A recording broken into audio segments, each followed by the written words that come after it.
Welcome to Try This at Home. I'm Cliff Bumgardner. I'm Harrison Stewart. We are actually between seasons of Mythbusters right now. Yes. Welcome back to a special bonus episode of the show. This week, before we move forward, we're going to take a little bit of a look back at the episodes and the myths and explosions and things we have seen so far and talk about a few of our favorites. Yes. We also have a couple of special guests who will be joining us throughout this episode. Like here? They're not here, are they? They're in your house. They're hiding behind downstairs. The curtain eye closed. Oh, they were sweating hard on that one. I got Michael Kent to help me with a magic trick. It's great.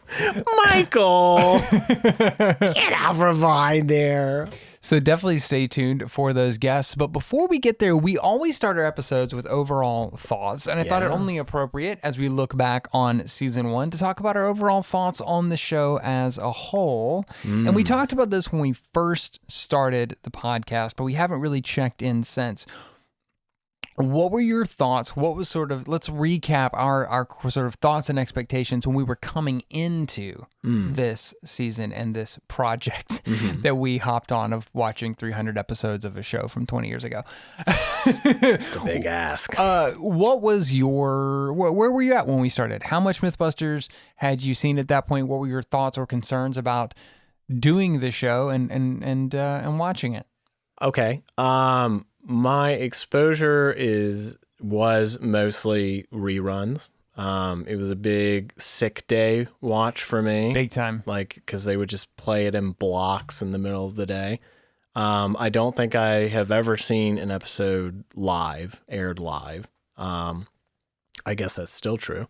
But my main concern, I'll say, going into this is that I didn't know that we were going to have enough to say on every single one. Yeah. And that has proved to be the exact opposite, where if anything, there is too much to say, too many tangents to go on.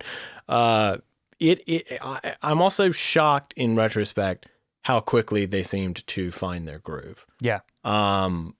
At the time, I said that I was really surprised how different it was at first, but it does make sense. You know, sure. The pilots are always going to be different from the final product. But it seemed like about halfway through this season, they hit their stride, and it was mostly in fully recognizable form to me. Totally. Yeah, it's funny you say you were worried we wouldn't have enough to talk about. I kind of had a similar concern, less about Mythbusters, because as I've said, Mythbusters is my favorite show of all time. I know the show pretty well. I had seen a ton of it. I felt like when you just thought I was boring. No, what I was might be true. What I was concerned Listener, tweet about, at us. I mean, look, we did not reinvent the rewatch format, right? There's a lot of other shows. What? But yeah, sorry to break it. Name one. I'm not that genius. But most of the other shows that do that are doing either movies or more traditionally scripted sitcoms, dramas, whatever. Right. And so they have more of a structure to them. They have more of they have ongoing storylines and ongoing characters, and there's those sorts of things.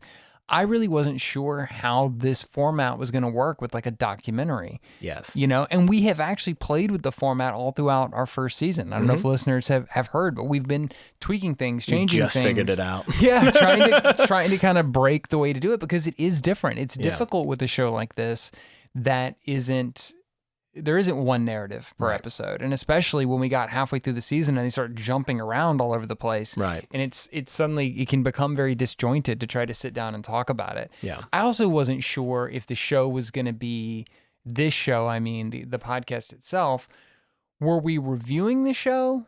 Were we critiquing the show?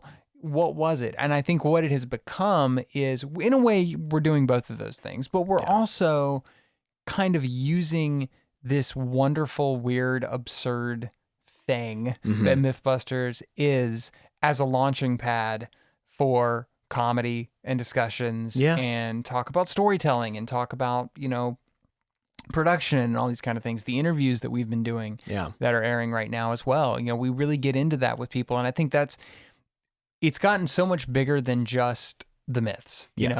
I feel like we will spend 15 minutes in a myth talking about the storytelling and then go, and they blew something up. And I love that. That's not what I would have expected coming in, but I love where that has landed.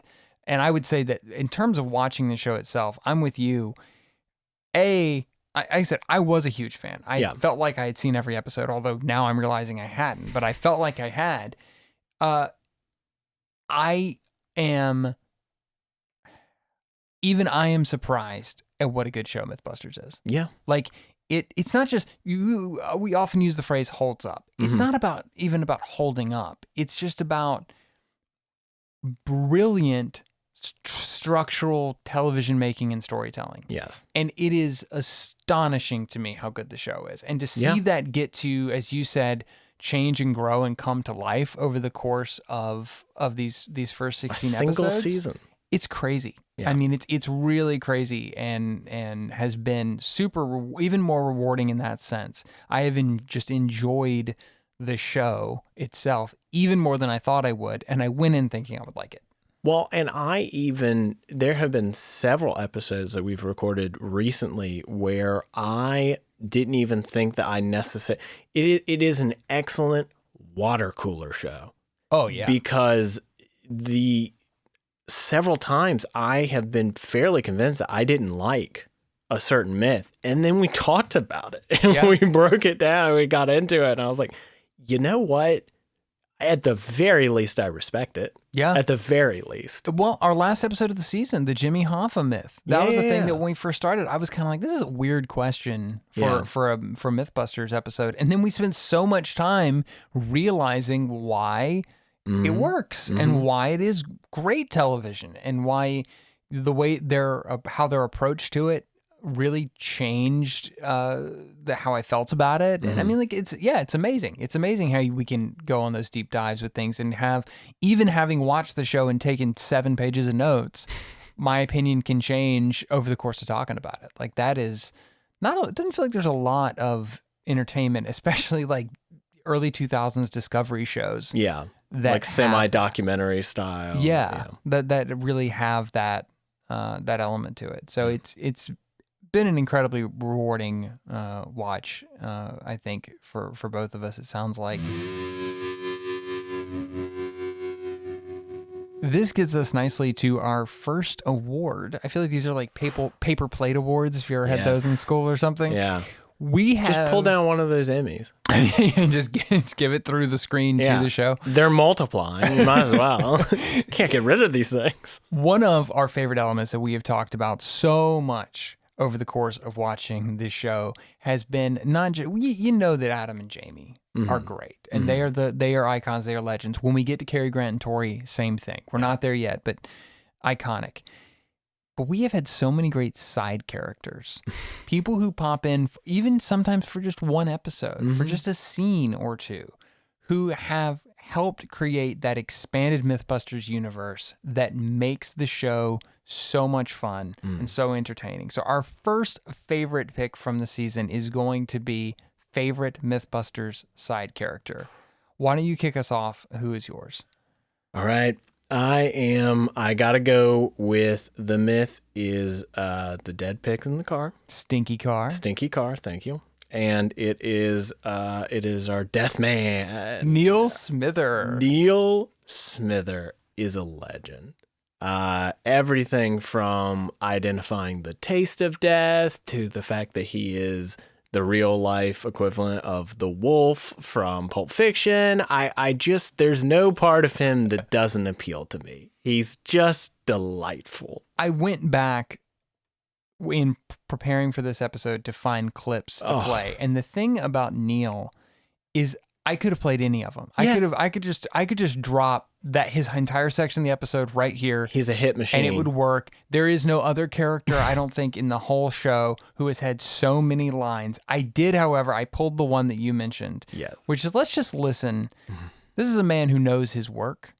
Let's listen to him describe the stench of death. Go on. And that smell, you can taste it. You just can't even describe it. It's such a unique flavor. Not even a bad flavor. No, Cliff. unique. It's just unique. It's just different. Flavor. You know, it's not for me, But who am I to say that you can't love the taste of rotting pig flesh? Who am I?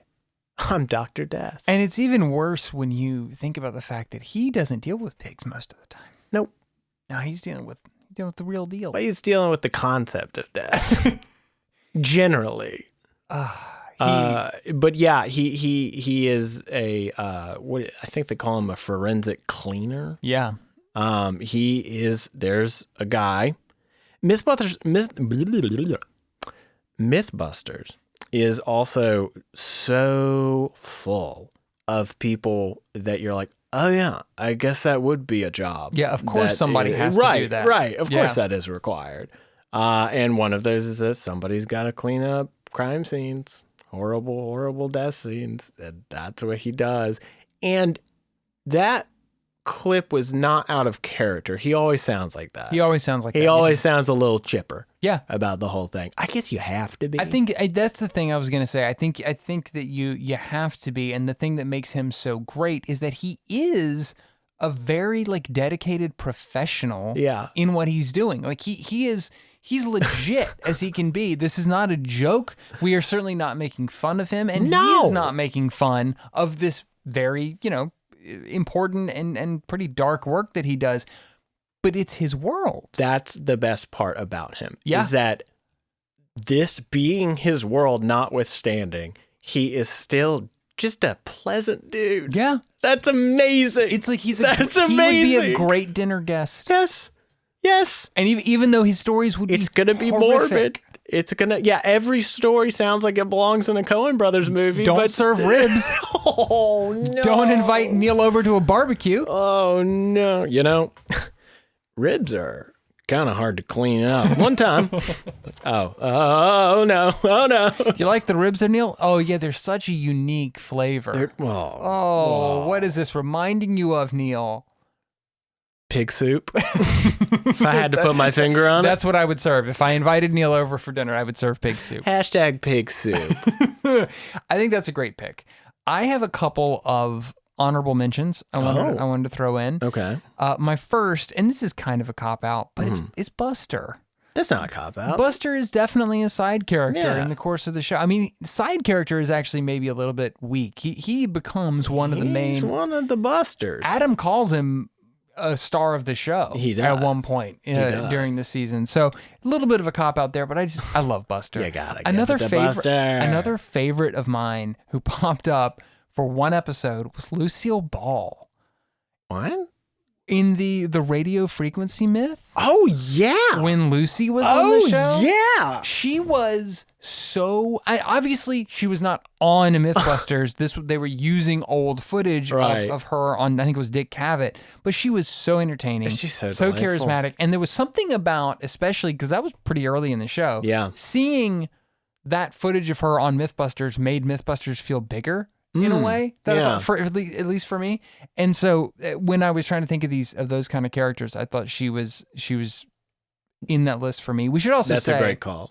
We're not including in this category Dr. Joseph Witham or narrator Robert Lee because I don't think they're side characters. No, yes, exactly. They are full-on stars of the show. Yes, no question about it. Top billing. They are absolutely. Mythbusters, just like Adam and Jamie, so they do not count. Yes. With that in mind, my favorite pick actually pretty similar to yours. I had a feeling you were going to go with Neil, and so I'm going to give Neil to Harris. Okay, because we both love this guy so Thank much. You.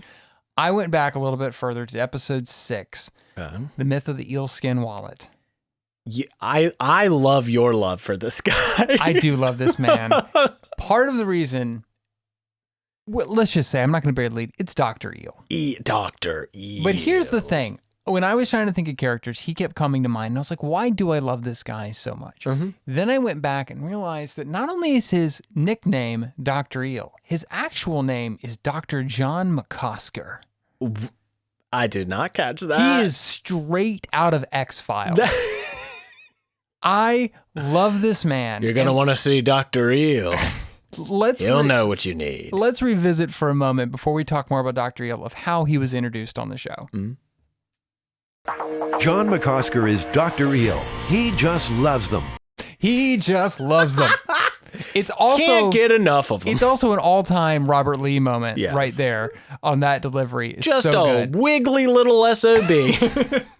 And I have not been able to get it out of my head. I so want, when ultimately we do merch or prints or whatever, I want a Silver Age comic book cover print that is Dr. Eel. And He just loves them. he just loves them. yeah. And it's like him with a fistful of eels Yes. holding above his head. He's surrounded by jars that have all the eels and He's stuff being in them. electrocuted, Yes. of course. He's Just raising it like Energy coming off of Mjolnir. him. Yes. Who would he be a villain for? Spider-Man. Oh yeah, yeah. Spider-Man Although and Dr. Eel. I guess his Dr. Aquatic Animal is already pretty high. Maybe we need to Spider-Man's like, someone else. again? Bloodshot.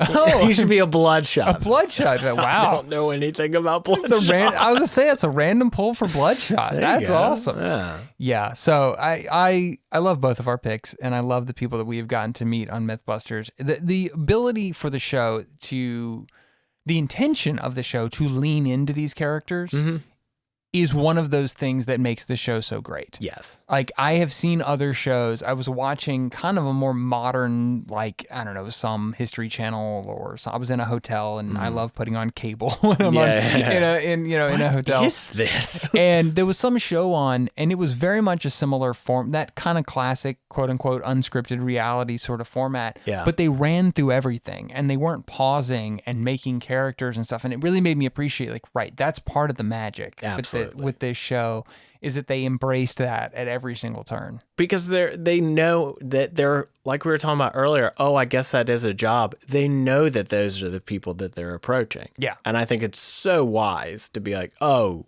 we got to give you some screen time. Not to mention, like, tips or props to their either research team, producers, whoever, for managing to go out and find people who are weirder than Adam and Jamie. It's incredible. That's a hard task. It's gumption. Adam and Jamie would be It's a talent. the most interesting people on any television show that they're on. And somehow on their own show, They they're keep often, getting upstaged. They keep getting upstaged. They're often not the most interesting people. Yeah. That is quite an accomplishment. It so really is. I love these folks.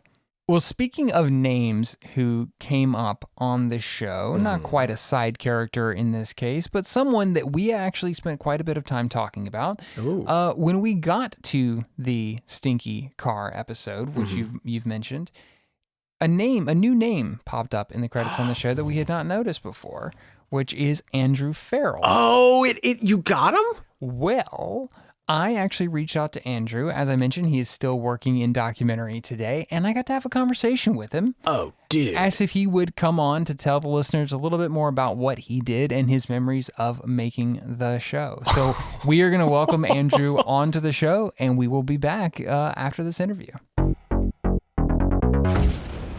Andrew, welcome to Try This at Home. Thank you so much for doing this. Hi, Cliff. Great to be here. Happy to talk all things Mythbuster. It is so exciting. We have talked about on this show a lot that obviously there are the on-screen heroes of Mythbusters, and we've gotten to talk to a few of them, and they're the names that everybody knows. But then I am obsessed. I work in production for my day job, and so I'm obsessed with all the behind-the-scenes folks, the people who... You want to talk to the real heroes. Exactly. The people who actually are making the sausage and getting stuff done. And you were the first person in that camp that we've gotten to talk to. So really excited to have you here and hear about your memories of making Mythbusters. Yeah, cool. No, I have a lot of fond memories. It's one of those shows that was so far out of the box to work on, and everyone had like amazing adventures. And then also it's a show which had such a huge life, bigger than we ever expected working on it on the early days. So it follows you through your life as well, you know. And when people say, oh, what do?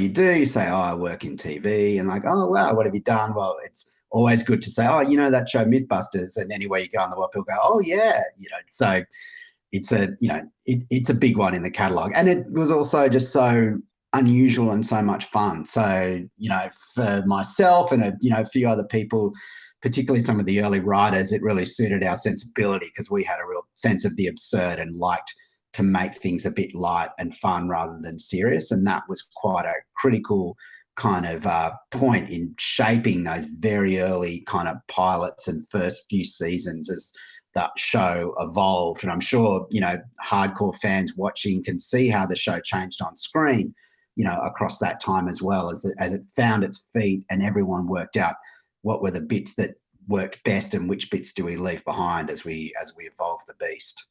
I'm so glad you mentioned the early days, because that is where we are in our rewatch right now. We're just wrapping up our first season of the show, covering some of the earliest episodes.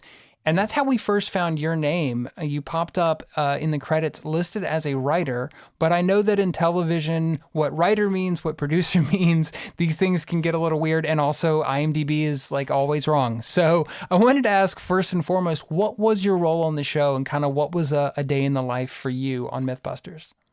Yeah, well, I had a couple of different roles. I was lucky enough to work at each end of the sausage making machine. So the company that made Mythbusters Beyond Productions, I'd done a lot of work for them. I worked as a producer on a series called Beyond 2000, which was a very big international science series, which was on Discovery Channel, and kind of played around the world. So I was kind of part of that company or freelance for that company a lot. And in particular, I was into writing kind of with a kind of light touch and having a bit of fun, but also had a science background as well. It was like a perfect match for everything that, Mythbusters was all about. So I can't remember exactly how it happened, but I got the call up at some stage that, hey, we've done the pilots of that show. I knew about the show and the people who were working on it. Do you want to come and write a few episodes, for us? I thought, yeah, great. This sounds like, a lot of fun. So I started writing in post and got to know very much the kind of tonality and the ins and outs of the show, because to write an episode back in those days, I'd get a giant like moving case, like you're moving and packing all your books full of VHS tapes of the rushes. And they shot a lot of stuff because they just shot all day long waiting for stuff to happen and doing stuff, and a lot of stuff which didn't make it. So there'd just be hours and hours of, jamming at them, shooting the shit, jamming at them, seeing if they tried something. And you'd always be filming because you never knew when something was going to break or blow up or be funny. And so you wanted to capture that moment.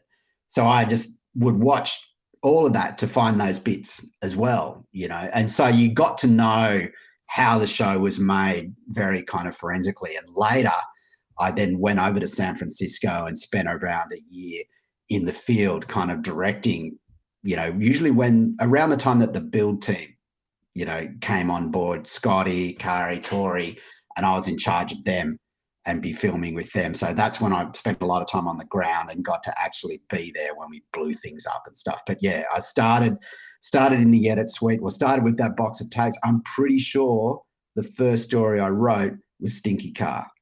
I am so glad you said Stinky Car. That is the first one where we found your name, and it is the episode that has obsessed us all season. Because, and I hope you I hope you take this as the compliment. I mean it. I think it's the grossest hour of television I've ever watched. Dude, you should have seen the rushes. So that's one of my questions I want to get into, is how you guys decided what you could and couldn't show. But just broad strokes, what do you remember about that episode? Yeah, well, you kind of, because it's so out there and so disgusting and so crazy and such a funny idea. That's one of those ones that you never forget. And for that to be the first one, I'd take that box home, I'd sit on the couch and, in it goes, and it builds, obviously. There's a lot of weird adventures where they go and, trying to source all the different materials and that. But the actual guts, literally, so to speak, of that story with the pigs in the car and the stinkiness of it, it was just like unbelievable. And because so much of it was so disgusting and everyone was reacting so extremely, like making you vomit. Thank God I wasn't there, because it would have been terrible, which was funny, and particularly if you just got little bits of it, but there was an awful lot of it, which was pretty gnarly. And just, so it took some judicious editing, to kind of get down to the bits which were tolerable, which wouldn't make you at home lose your lunch as well, just by seeing it. And also, so we just didn't have, 20 minutes of people just being disgusted. But I remember it being very funny and a lot of fun to write, because everything just lent itself to another funny line, and the reactions of everybody was so extreme as well, which were great. And, I think the beauty of that episode in particular, and Mythbusters in general, is that Jamie and Adam are such fantastic characters, and their reactions to everything are so brilliant. They're very distinctive, and they have very distinctive and different ways to react to everything, and certain senses of humor. So, they're just dishing up really beautiful moments. The writer's role in, these kind of shows is finding all those moments and kind of putting them together in a structure that makes sense. And then occasionally, you need a helping hand of dialogue, of like a voiceover to kind of get the thing, like, 2 hours later, Jamie and Adam go back outside and, oh man, the neighbors are starting to complain. It's those kind of things. And so it's like when to drop those little bits and pieces and make the whole thing make sense. That's what we're doing when we're kind of looking at that and scripting it, basically. And in those days, we would watch all the rushes. I'd write down all of the grabs. I'd write down all the funny bits. And I'd have pages and pages of funny bits and little ideas of like, this would be a great point for a line and stuff like that. And then I would just, and the other writers, we would just refine that on paper, until we just had a paper script, which was a certain length before we even entered the edit suite. And then the editor would put together all of that stuff based on what we've written on paper. And then we'd look at it and go, that bit's not working, it's too long, it's, whatever. And that's when we'd sort of go through a few refined cuts. But television's changed a bit, like these days, and perhaps I would imagine in later seasons of Mythbusters, what people do now is they put all of those images into the computer and they sit at home, and the writer will actually refine it themselves. They'll do like a kind of a simple kind of edit themselves and get rid of all the stuff, which is much more efficient, really. We were in this kind of quasi-analogy type age back then, which is a bit different to how they do it now. One of the things we noticed with that episode, and actually what made me dig into the credits when I first found your name, was we really felt like there was a noticeable difference with that episode in the pace and in the humor and in just the kind of the lightness and the way that episode moved. How much freedom do you have as a writer on a show like that to bring your voice to it? Because we felt like there was a new voice there in a great way. It didn't feel like it wasn't Mythbusters, but we actually watching the show went, wait a minute, did something change? And it did. So how much of that did you feel like you were able to actually bring? Yeah, cool. It's kind of interesting that you noticed that from the outside. Like, I think that's right. I think that was part of my brief in a way as well, or what I was known for being able to do. And there were a couple of other writers as well we were kind of bred from the same farm in a way. And so they also came on, and actually, people like Anthony Griffiths and Mark Barlin, they wrote many more episodes than me, and they really, took the ball and ran with it. But in those early days, it was like trying to have fun. It was just my natural response to it as well, because it was, absurd and crazy. You can't look at a Stinky Pig thing. The whole premise was crazy, which of course was, fun. And that was the thoughts of the producers in the field. But you can't kind of take that seriously, like, oh, this is a Discovery Channel science documentary and we're going to talk about, how slowly things rot and stuff. Like, no, it's insane. So you run with that and try and make it entertaining. I mean, philosophically, I always believe in making TV that's entertaining, that brings in a lot of people, and then also maybe they learn something underneath, which I think is also the core philosophy of Mythbusters and why it was so successful. It brought a generation of people to watching science TV, and it made it fun and appealing, for an extraordinary amount of time. And so that was very much the kind of belief that I had in making stuff. So yeah, my flavor would have definitely gone through that. I do remember that my original script was way more outrageous because I just got so excited and it had so much fun and went completely over the top with mad puns and all kinds of other ridiculousness. And the network did push back on that original script and just went, what the, no. And so there was a bit of a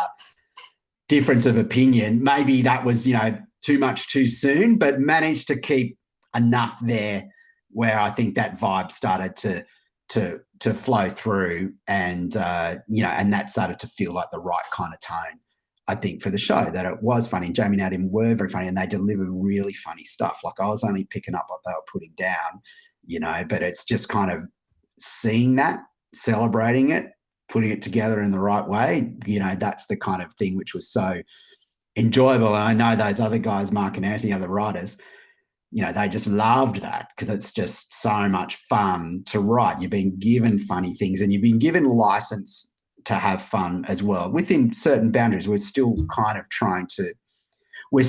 to kind of make a science show for Discovery Channel. So there's certain kind of parameters there, but yeah, we're making it entertaining. And how much further can we put it? And I think as the show evolved, you could get a bit more self-referential. We got more into things where Jamie's making fun of Adam and Adam is making fun of Jamie. And I think it also, as Jamie and Adam watched the show, because as part of the process, when I was on the ground in San Francisco, we'd always watch rough cuts coming back because they'd have notes as well. They'd be like, hey, we spent 6 hours filming this thing. Why isn't that in there? Or I did this really funny thing, or I dropped something. Maybe you missed something, or you've actually got this thing us about, which is good because maybe there were things that we missed. But I think as they saw what the writers were focusing on and what we found was fun. And so as a kind of performer in the field, you're like, oh, they love it when I say that, and I can see the writers are ignoring when I do that. So I think consciously and subconsciously, they started to be more fun and kind of find those things. So I think that was just the early dawning of an evolution, which was a feedback loop between the post team and the field team as they kind of, headed off on that journey.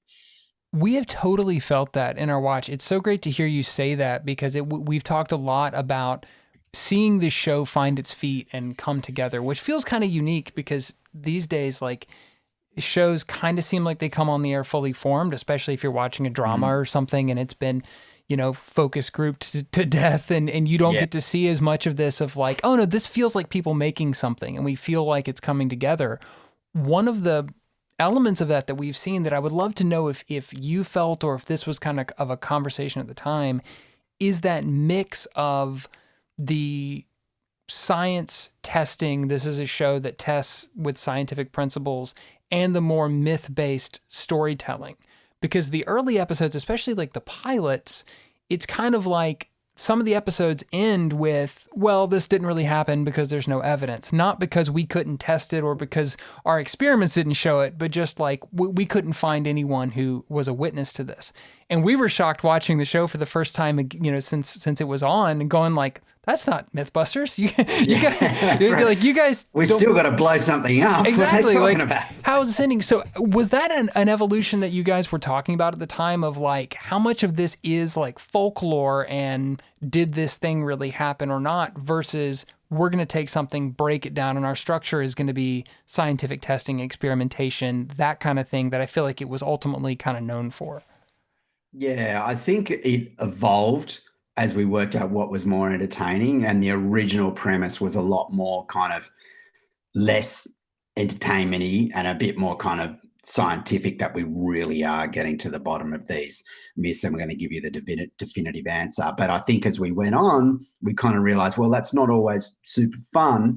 And also maybe we can up and do other things still within a parameter of kind of scientific method, which is often quite tricky. I found that quite tricky in the field. You still had to kind of devise an experiment, which made some logical sense on screen. Otherwise, you kind of get to the end and it's not very satisfying. So you have to believe that the experiment, as much as possible, to layman's eyes at least, feels plausible, no matter how crazy. So it's like, yeah, well, I kind of, I believe that it could have been this way, it could have been that way.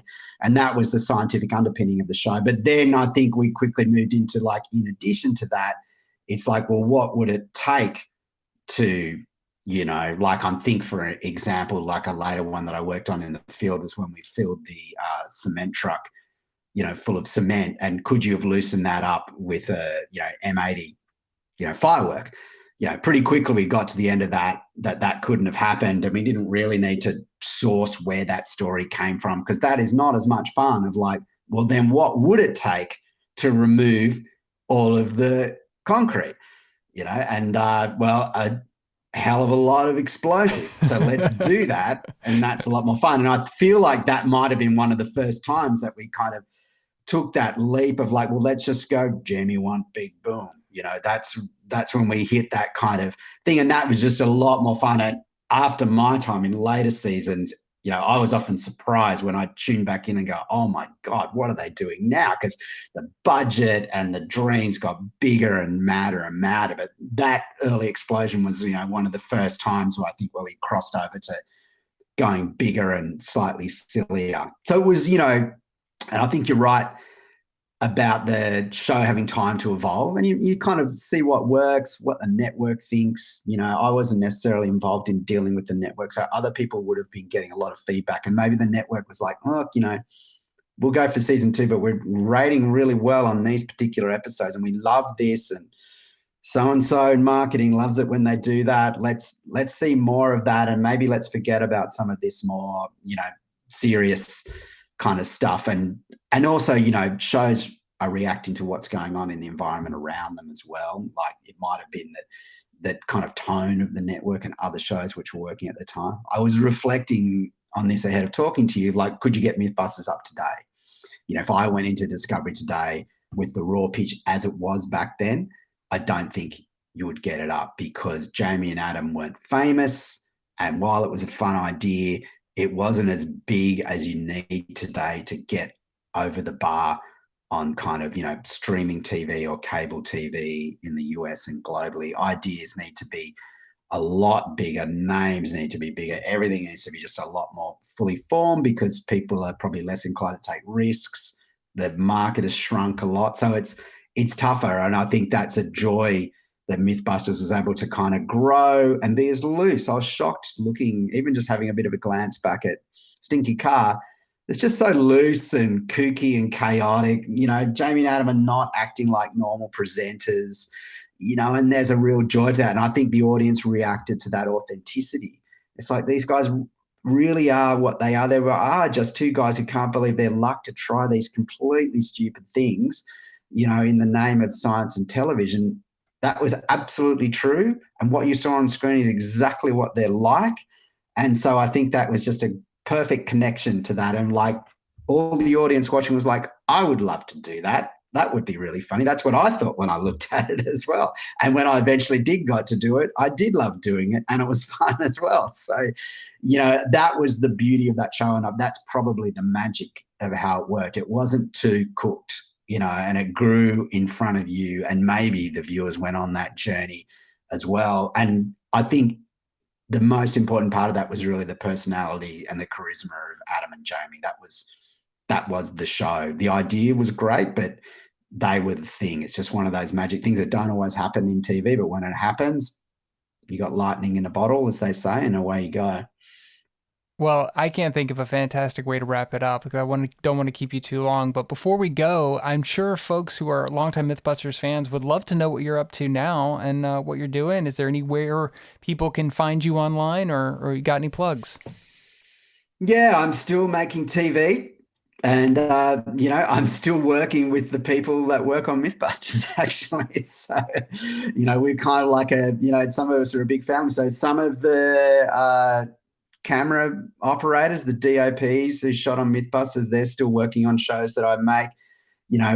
Probably the longest running writer on Mythbusters, Anthony Griffiths, he's still writing shows for me, and I see him a lot as well. His wife works with me every day. So we're kind of a little bit intertwined. I mean, Mark Barlin, who was one of the other main writers on Mythbusters, he just wrote a series for me the other day, like a couple of months ago. So we're all in the loop, because I think anyone that can survive and make Mythbusters, because it's quite full on, but it has a certain level to it. If you can get through and do a lot of that, that you're a pretty good operator. So I work for an independent production company in Australia called CJZ, and we're a bit like Beyond, that made Mythbusters, an independent company that makes shows which we sell to networks around the world. I'm the head of the factual department there, so I'm in charge of making all the unscripted shows there, and we make all kinds of shows across the Australian TV landscape. I do a lot of true crime.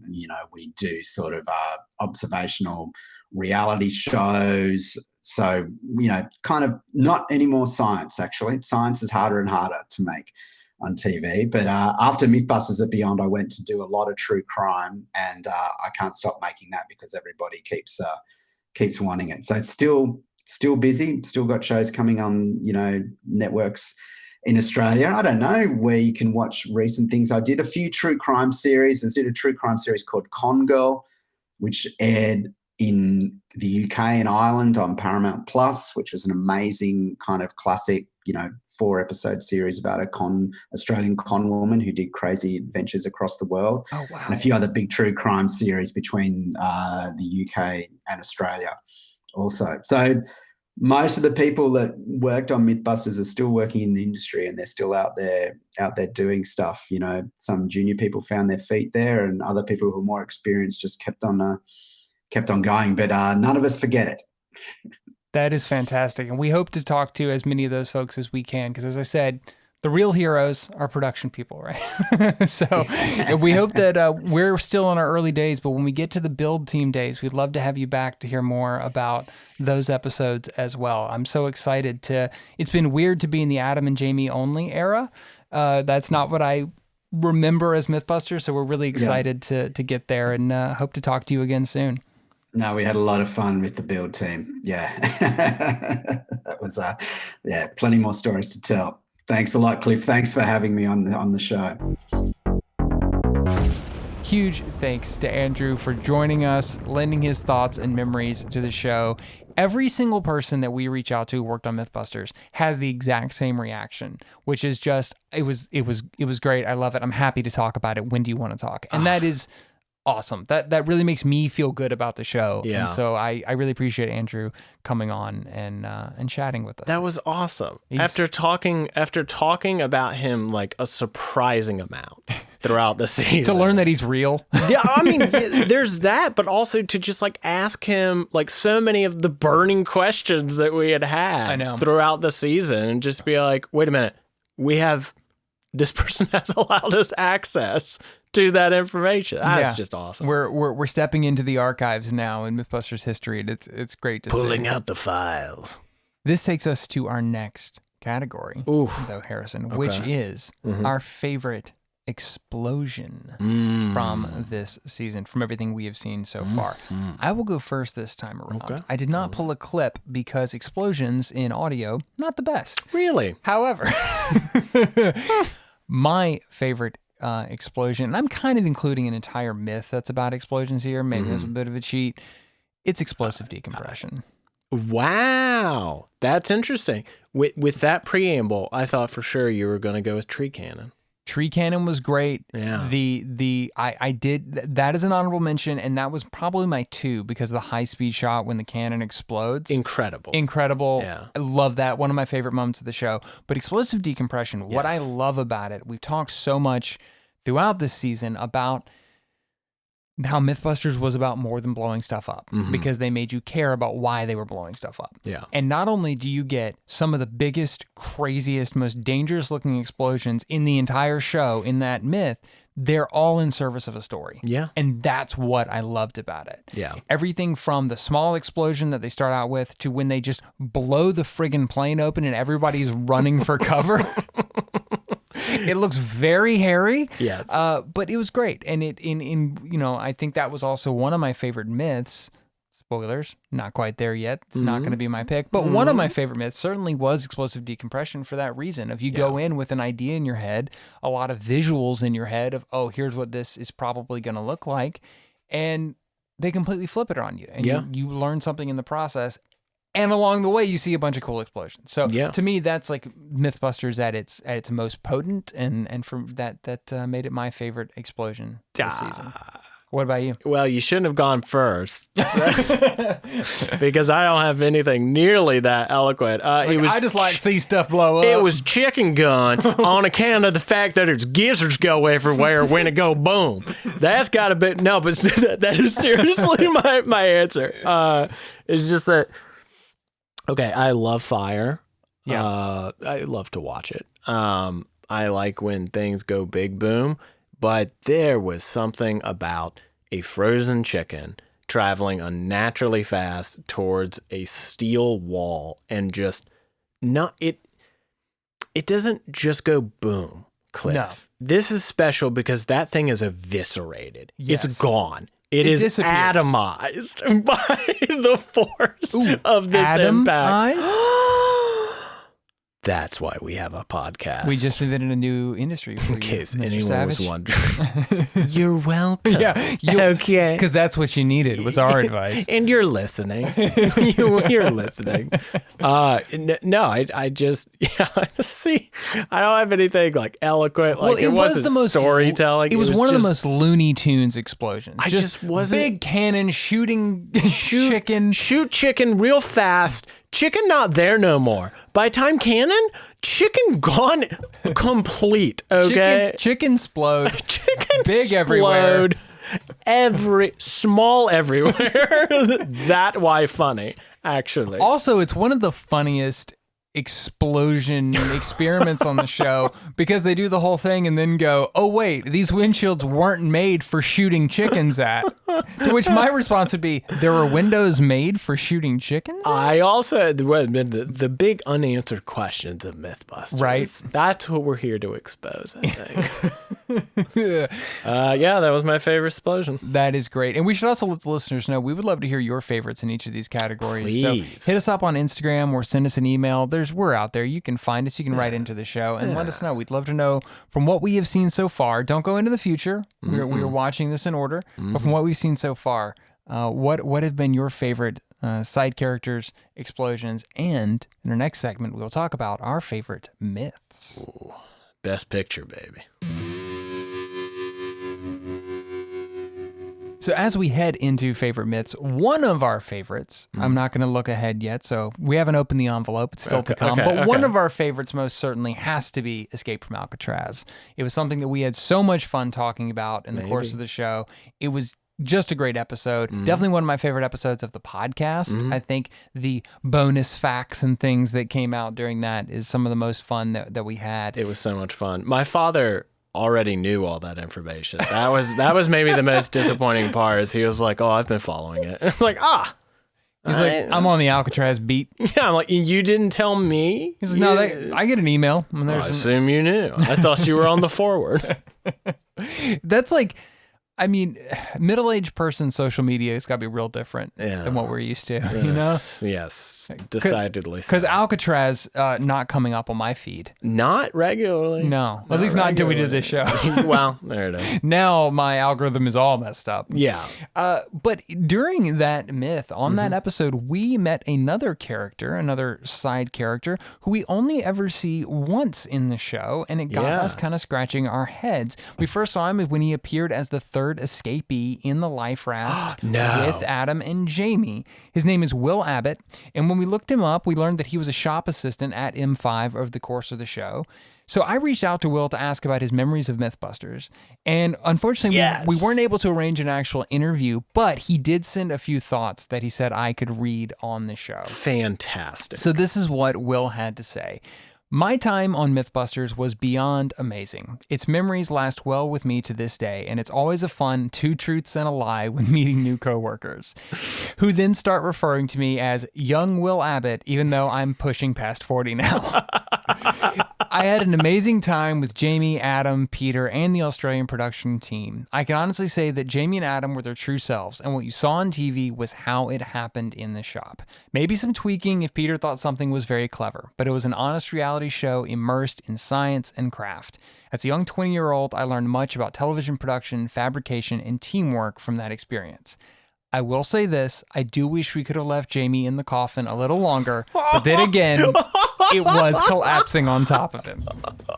So thank you to Will for sending in that great statement and those memories about his time. Like I said, every single person we talk to just has the best things to say, and that makes me feel even better about this whole endeavor. Doesn't it? It's great. So big thank you to Will for joining us on the show in text form.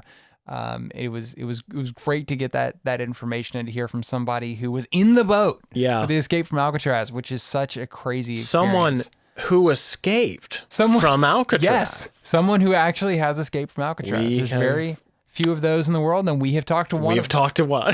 We've made contact. I think there's only 2 more alive. Their names are Adam and Jamie, so we'll have to... They're on the list. They're on the list. You guys know they're on the list.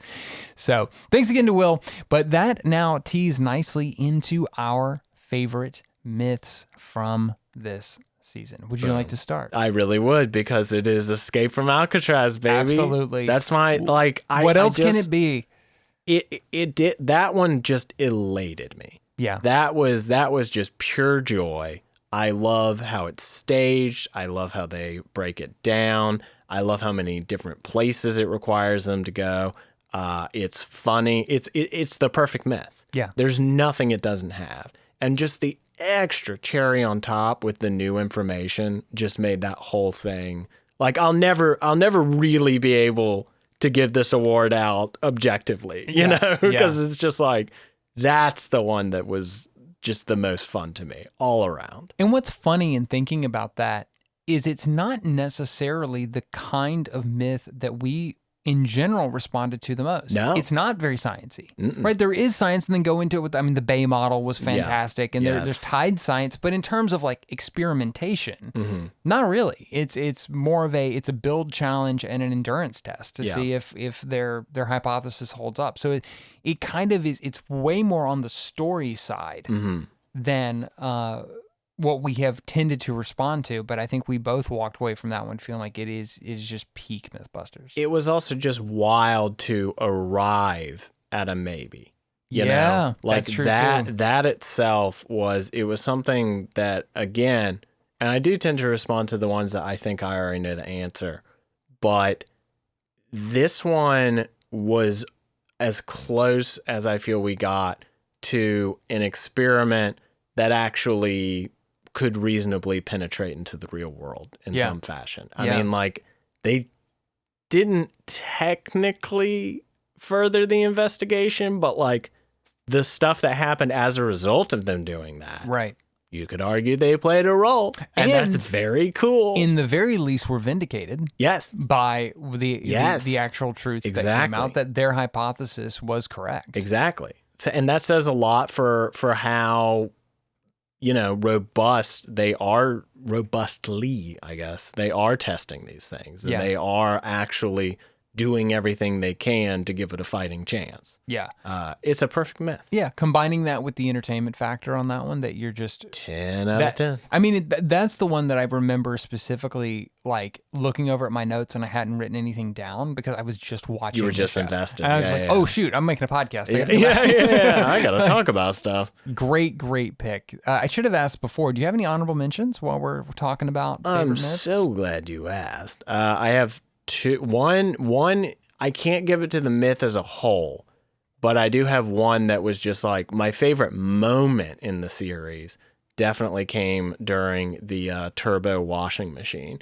Just there was something about Buster T-posing way too fast that was just sublimely goofy to me. Yeah, I absolutely loved it. I watched it several times. I think about it often. And the second, the actual honorable mention is J-Day Rocket Car. Yeah. Because it just like starts it all. Well, and you'll notice the similarity between those. I respond to Acme Looney Tune nonsense. Like, if it looks like a cartoon, I'm going to be cracking up the entire time. I love it. Yeah. Those were great. I also think in the washing machine myth, it's one of the best Adam moments when he's pouring the dog wee on the baking soda, and so it's going to do absolutely bupkis. Yes, fantastic. Great. My honorable mentions. I mean, there's so many good episodes and so many good myths that I loved. Mm-hmm. I was actually very surprised when I was going back through and I was writing down my favorite episodes. I decided that the way I was going to do it was just first thought, best thought. Don't overthink it. When I think about Mythbusters and what we've seen so far, what are the things that stand out to me? Yeah. And the first is my honorable mention, which is Biscuit Bazooka.